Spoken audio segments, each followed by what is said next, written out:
Bismillahirrahmanirrahim. Assalamualaikum warahmatullahi wabarakatuh.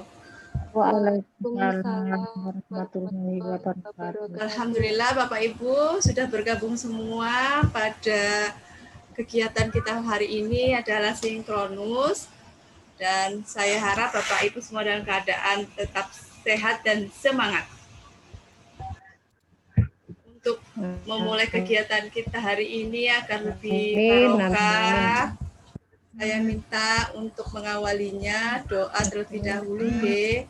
Untuk saya mintakan tolong Ibu Nuni monggo di Aku masih aku Zoom Pak, Zoom meeting lihat HP. Bu Nuni bisa saya mintain tolong untuk memimpin teman-teman, untuk memimpin Bapak Ibu di sini berdoa lebih dahulu nggih. Kan nggak kena menekan. Menundukkan kepala supaya Anton itu dari apa tri tutup erek ya Allah. dan Ya apa panggilan lain itu.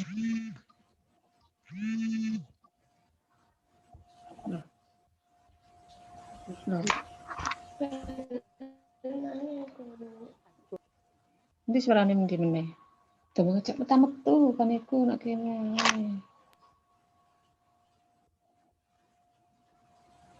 Monggo Bu Nuni bagaimana sudah? Nak kene ta nak kon kuwi apa sih juga bengok aku. ini. Oke.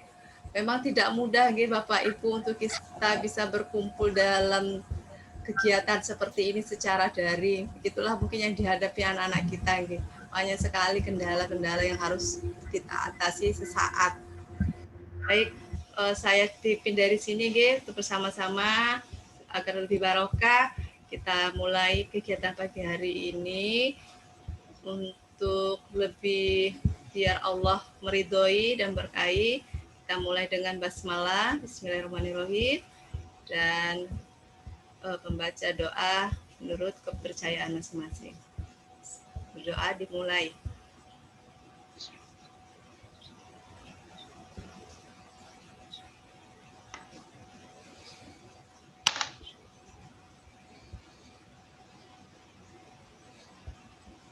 Alhamdulillah, terima kasih. Doa selesai.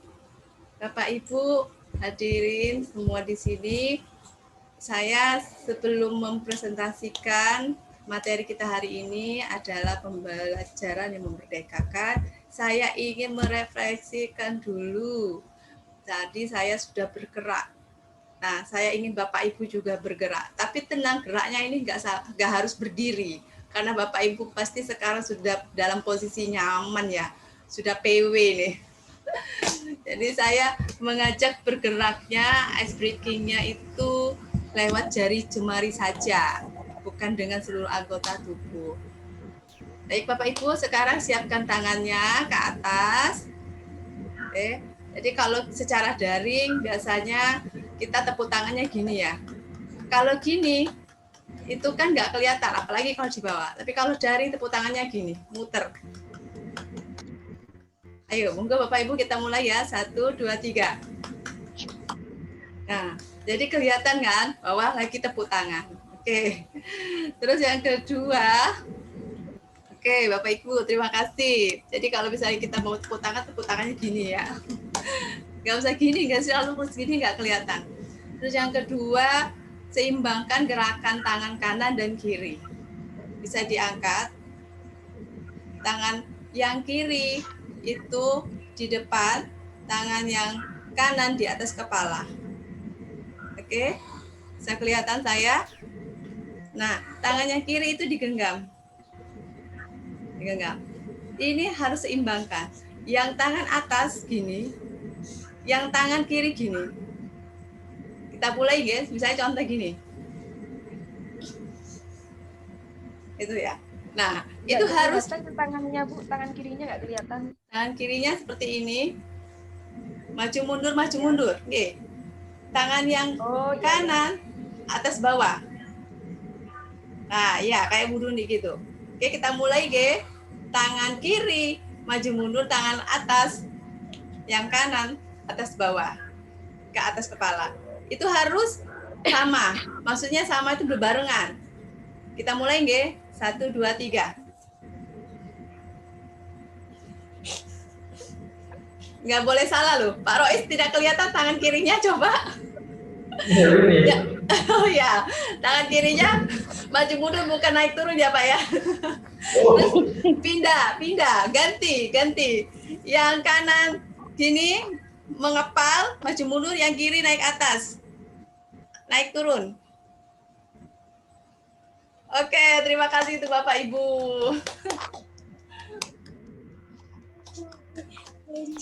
Terima kasih sudah melakukan sama-sama ice breaking kita pada hari ini.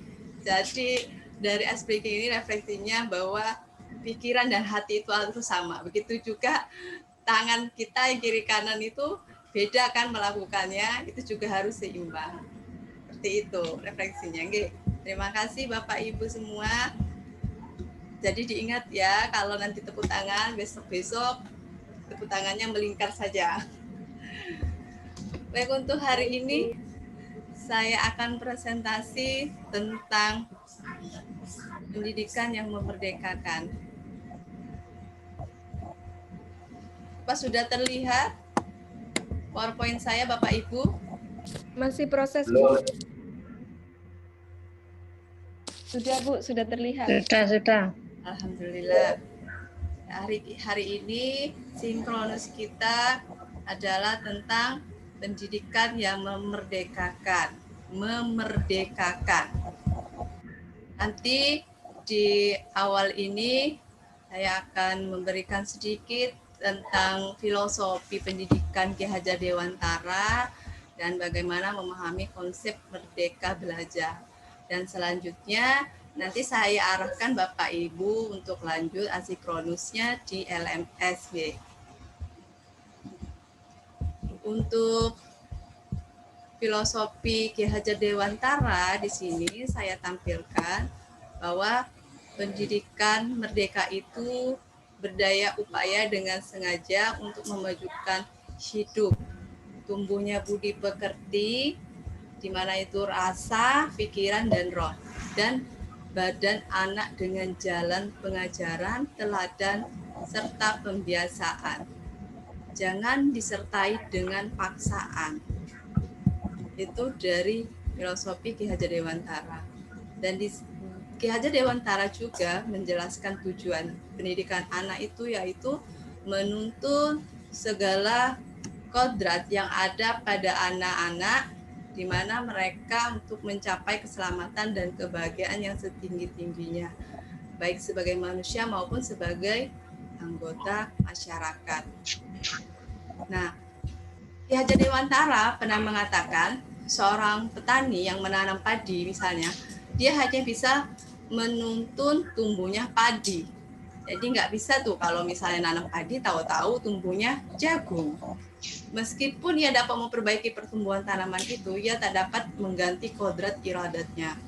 Misalnya, dia tidak akan menjadi padi tadi, menjadi jagung.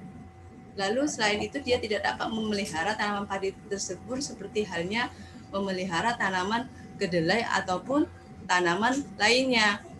Sama juga misalnya kita kepengennya menanam padi, tapi kita memakai ilmu jagung. Atau sebaliknya kita pengen menanam jagung, yang kita pakai adalah ilmu padi. Maka itu konteks yang berbeda. Nah, dari sini saya sebelum melanjutkan untuk kegiatan selanjutnya, saya hanya secara singkat saja memaparkannya. Nanti Bapak Ibu silakan lanjut ke LMS-nya. Di sana ada video tentang filosofi Ki Hajar Dewantara dan penjajahan kolonial. Nanti di sana ada macam-macam tugasnya, monggo Bapak Ibu bisa lakukan.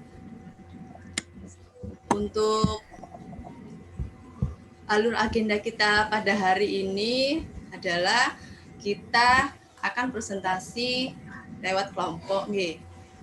Jadi kelompoknya itu sudah dibagi kemarin.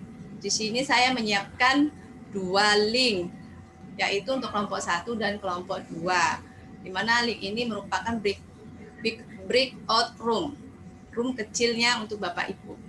Setelah berdiskusi nanti Bapak Ibu bisa kembali ke room besar, ke main room. Dan Bapak Ibu bisa menyiapkan presentasinya itu berupa PowerPoint saja. Di sana juga ada koneksi antar materi, di mana ada pertanyaan yang Bapak Ibu harus diskusikan bersama-sama teman kelompoknya. Dan ruang kolaborasi, itu pun sama, Bapak Ibu menjawab dari pertanyaan-pertanyaan yang disiapkan di sana. Nah, karena waktu kita sangat sedikit sekali, karena kegiatan kita hari ini full di breakout room, ya, maka saya tidak banyak memaparkan di sini. Dari pemaparan saya tadi, adakah Bapak Ibu yang ingin ditanyakan atau hal-hal ingin disampaikan tentang pemahaman dari konsep pendidikan yang memerdekakan? Monggo, saya persilakan, nggih.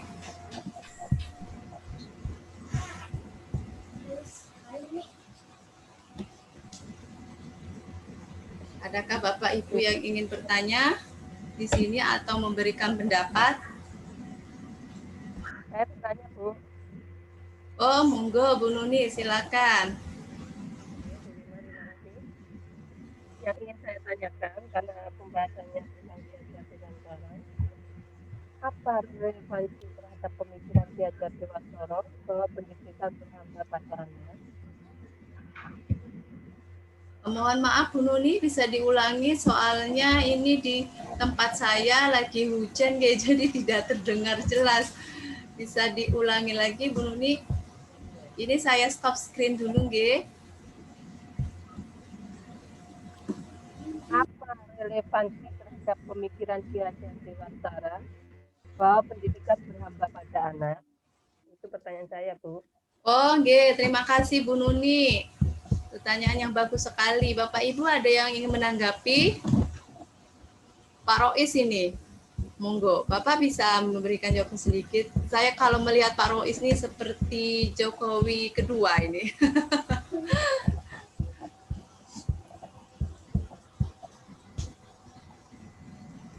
Bisa jadi. Ya, Pak.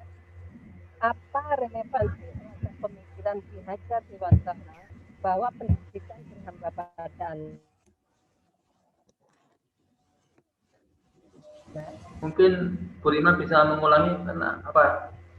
Oh, begini tadi yang diminta dari Bu Nuni. Bisa saya full speaker saya ya bukan. Oke. Relevansi terhadap pemikiran Ki Hajar Dewantara bahwa pendidikan itu berhamba kepada anak. Begitu nggih, Bu Nuni nggih? Oh nggih, begitu Pak Rois. Ya. Bahwa pendidikan Kalau itu saya berhamba boleh, pada anak. Nggih. Ya. Ya, kalau saya boleh berangan-angan bahwa sebenarnya yang menghamba di sini kan hanya dalam istilah saja ya. Artinya kita lebih mengutamakan kepentingan anak daripada kepentingan kita sendiri, daripada idealisme kita sendiri. Jadi kadang kita menginginkan anak harus mohon maaf, kadang kita menginginkan anak harus ahli di bidang matematika tanpa mempertimbangkan kemampuan anak atau misalnya bakat dan minat anak. Jadi kita maunya membantu anak seperti kita kita pengennya menggunakan model seperti ini, padahal anak tidak menyukainya. Nah, kita beberapa tahun yang lalu model beberapa guru kan seperti itu, memaksakan keinginannya mau membentuk anak sesuai keinginan guru. Padahal kalau dilihat dari filosofi ini, mestinya kita yang harus memfasilitasi anak, kita yang harus lebih menghormati keinginan kemerdekaan anak untuk belajar.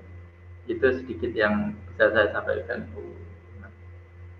Oke, terima kasih Pak Rois. Tanggapan yang sangat bagus sekali. Bagaimana Bu Nuni?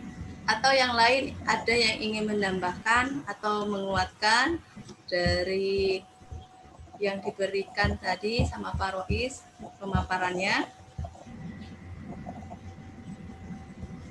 Jadi untuk relevansinya itu bahwa dari Ki Hajar Dewantara memandang anak itu menghamba dengan anak, ya bahasanya tadi Bu Nuni, itu bahwa keharusan pendidikan itu kita berorientasi pada anak, memandang anak itu secara hormat.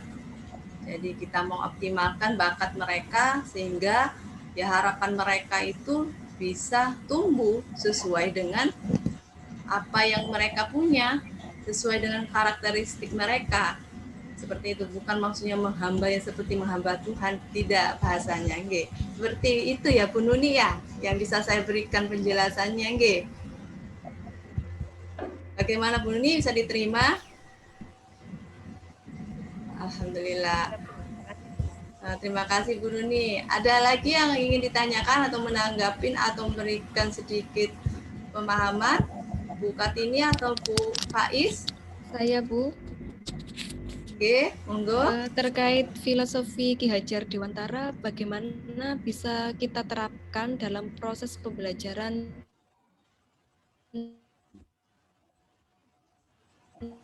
kita saat ini? Oke. Terima kasih Bu Faiz. Bu Kartini ingin menanggapi?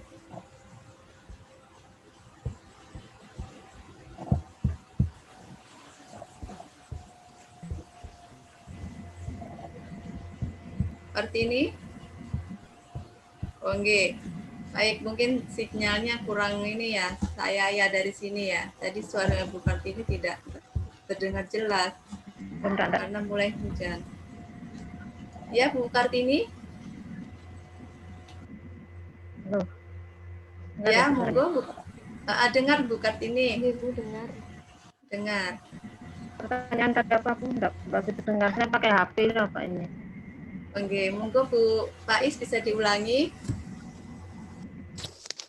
Ini Bu, keterkaitan filosofi Ki Hajar Dewantara untuk diterapkan pada proses pembelajaran kita saat ini itu bagaimana? Seperti itu.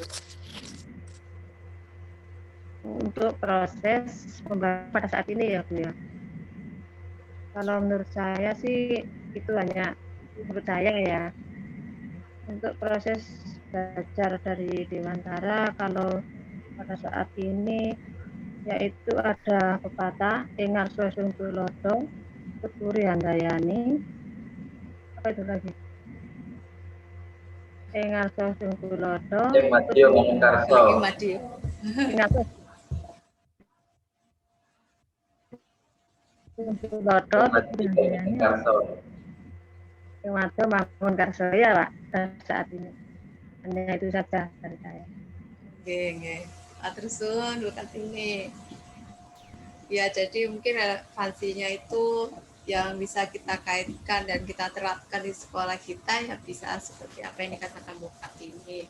Terus mungkin dengan hal-hal yang positif di mana kita membimbing anak-anak di lingkungan sekolah itu, misalnya dari olahraga bersama atau menabung dan beramal bersama, sehingga tujuan dari anak itu dapat tumbuh dari kebiasaan-kebiasaan yang positif, sehingga mereka pun dapat menerapkan dalam kehidupan di rumah mereka sendiri ataupun nanti kelak di masyarakat.